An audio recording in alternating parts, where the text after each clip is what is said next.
দূরাকাশে নেই কোনো গর্জন, আশেপাশে নেই সেনাদের বুটের আওয়াজ, তবু মাটিতে লাশ পড়ছে, ধ্বংস হচ্ছে স্থাপনা। তবে শত্রুকে দেখা যাচ্ছে না খালি চোখে, অথচ একের পর এক চলছে চোরাগুপ্ত হামলা।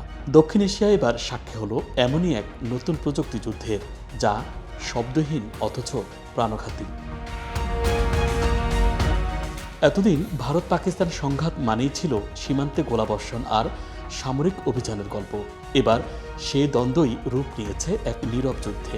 প্রযুক্তি নির্ভর এই যুদ্ধ দুদেশের দ্বন্দ্বকে করেছে আরও বেশি বিপজ্জনক। দক্ষিণ এশিয়ার পারমাণবিক শক্তিধর দুই প্রতিদ্বন্দ্বীর মধ্যে শুরু হয়েছে ইতিহাসের প্রথম ড্রোন যুদ্ধ। ভারতের দাবি, জম্মু কাশ্মীর সহ অন্তত 3টি সামরিক ঘাঁটিতে ড্রোন ও ক্ষেপণাস্ত্র হামলা চালিয়েছে পাকিস্তান। পাল্টা জবাবে পাকিস্তান দাবি করেছে অন্তত 25টি ভারতীয় ড্রোন ভূপাতিত করেছে তারা। পাকিস্তানের ভাষ্য অনুযায়ী ধ্বংস হওয়া ড্রোনগুলোর মধ্যে ছিল ইসরায়েলি হার্প, যা স্বয়ংক্রিয়ভাবে শত্রুর অবস্থান শনাক্ত করে হামলা চালাতে পারে।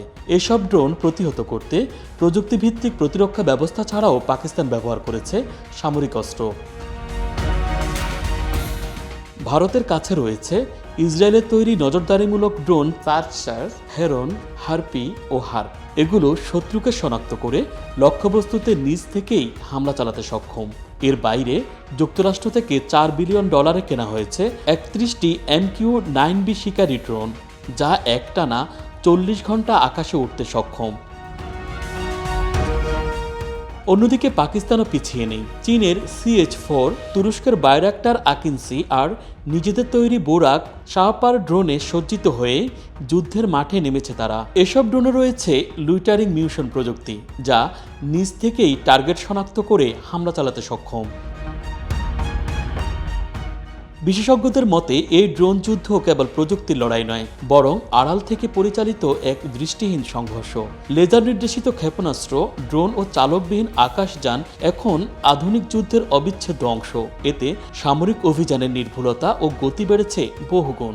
দক্ষিণ এশিয়ার আকাশসীমায় আধিপত্য প্রতিষ্ঠায় ড্রোন যুদ্ধে পারদর্শী দেশে পাবে কৌশলগত সুবিধা। কেবল যুদ্ধক্ষেত্র পর্যবেক্ষণে সীমাবদ্ধ থাকবে না, বরং ড্রোন প্রযুক্তির মাধ্যমে যুদ্ধের গতি ও পরিণতি নিয়ন্ত্রণ করতে সক্ষম হবে তারা।